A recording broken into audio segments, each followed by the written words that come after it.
Bonjour à vous à la maison, j'espère que vous allez bien. Ici Père Dominique qui vous accueille à Lumière de la Parole, qui est une initiative de la paroisse Notre-Dame-de-Foix. Aujourd'hui, jeudi 10 juin, alors nous mettons à l'écoute de l'Évangile de Jésus-Christ selon Saint Matthieu. En ce temps-là, Jésus disait à ses disciples, « Je vous le dis, si votre justice ne surpasse pas celle des scribes et des pharisiens, vous n'entrerez pas dans le royaume des cieux. Vous avez appris qu'il a été dit aux anciens, « Tu ne commettras pas de meurtre. » Et si quelqu'un commet un meurtre, eh bien, il devra passer en jugement. Eh bien, moi, je vous le dis, tout homme qui se met en colère contre son frère devra passer en jugement. Si quelqu'un insulte son frère, il devra passer devant le tribunal.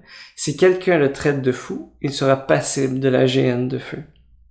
Donc, lorsque tu vas présenter ton offrande à l'autel, si là tu te souviens que ton frère a quelque chose contre toi, laisse ton offrande là, devant l'autel.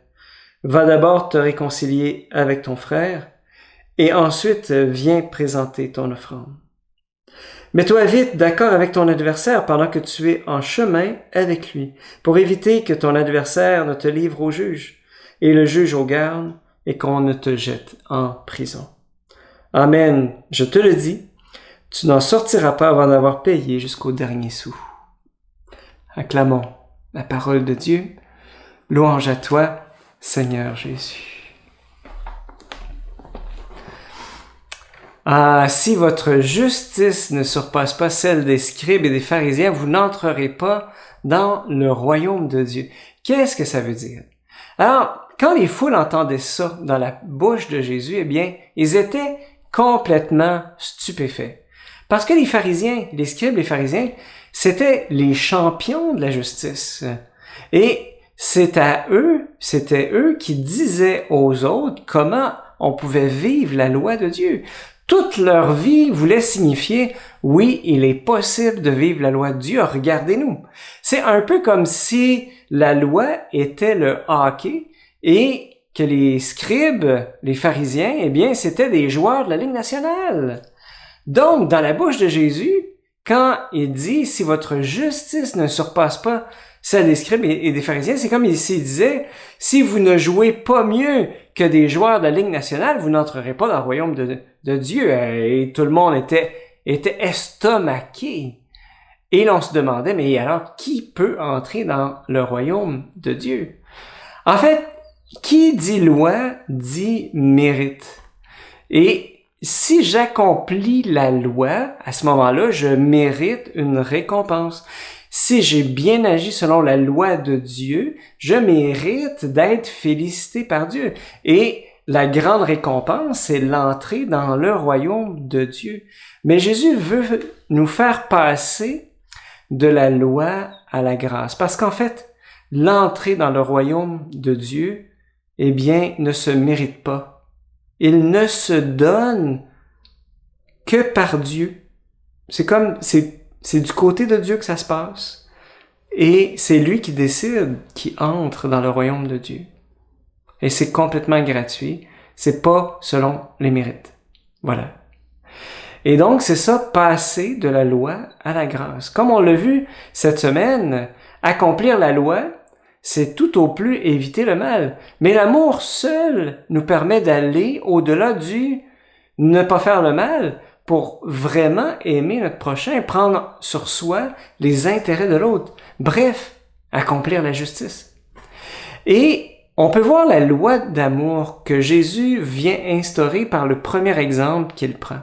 Quand il dit « Vous avez appris qu'il a été dit aux anciens, tu ne commettras pas de meurtre. Et si quelqu'un commet un meurtre, il devra passer en jugement. Eh bien, moi, je vous dis, tout homme qui se met en colère contre son frère devra passer en jugement. » Remarquez, la conséquence dans les deux exemples, c'est la même. Sous la loi de Moïse, commettre un meurtre a pour conséquence de passer en jugement. Dans la loi de Jésus, la loi du royaume de Dieu, simplement se mettre en colère contre son frère, c'est la même conséquence, passer en jugement. Et ensuite, si on l'insulte, on va, je me rappelle plus, puis si on le traite de fou, on est passible de la géhenne. C'est terrible. Et pourtant, c'est des choses qui sont tellement quotidiennes. Jésus est venu mettre sur le même niveau le meurtre et la colère. Pourquoi ça? Pourquoi? Eh bien, c'est simple, parce que tout péché, tout acte de péché commis contre autrui commence au fond du cœur. Et je ne peux frapper mon prochain, le voler, le tuer, sans que j'ai eu envie de le faire dans mon cœur. Et ce que Jésus veut toucher en moi, c'est mon cœur.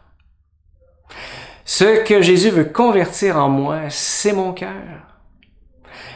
C'est pourquoi, pour celui qui habite mon cœur, c'est-à-dire la présence même de Dieu, eh bien, c'est aussi grave de se mettre en colère, d'insulter son frère, de le traiter de fou, que de le tuer. Carrément. C'est un peu comme s'il disait à des joueurs de hockey, c'est pas tout de patiner, je vous demande de voler dans les airs. Mais là, les joueurs de hockey, même de la Ligue nationale, vont dire, ben écoute, c'est pas possible à cause de la gravité. Mais de la même manière, aimer de cette manière-là, aimer à la manière de Jésus, aimer jusqu'à aimer ses ennemis, renoncer à se mettre en colère, renoncer à parler dans le dos des gens, renoncer à insulter qui que ce soit, renoncer à maudire quelqu'un, ben c'est impossible sans la grâce de l'Esprit Saint. En fait, aimer comme Jésus nous le demande, c'est impossible sans sa grâce et sans lui. Mais avec lui, il nous est demandé non pas de voler par nos propres ailes, par nos propres efforts, mais de prendre, comme les oiseaux, les puissants courants d'air chaud qui les entraînent vers le haut. Vous voyez, les oiseaux peuvent voler avec l'effort de battre des ailes. Je dirais que ça, c'est toute la dimension des mérites. Mais la grâce, ce sont ces courants d'air chaud qui... Les oiseaux n'ont qu'à ouvrir les ailes, puis ils se font élever très haut dans le ciel, non pas par leur mérite, mais par la force du souffle. Eh bien, c'est ça l'Esprit Saint dans notre vie. Et si on laisse Jésus aimer à travers nous, c'est à ce moment-là qu'un véritable amour est possible. L'amour qui pardonne. L'amour qui va plus loin que l'offense. L'amour qui renonce de se mettre en colère, qui renonce à la violence et au point. Quelles sont les limites de l'amour dans ta vie? C'est où est-ce que tu as mis des limites à l'amour dans ta vie? Et crois-tu que ces limites-là peuvent être dépassées par la grâce de l'Esprit Saint? Prends le temps de porter cette question-là aujourd'hui. Moi aussi, je vais le faire.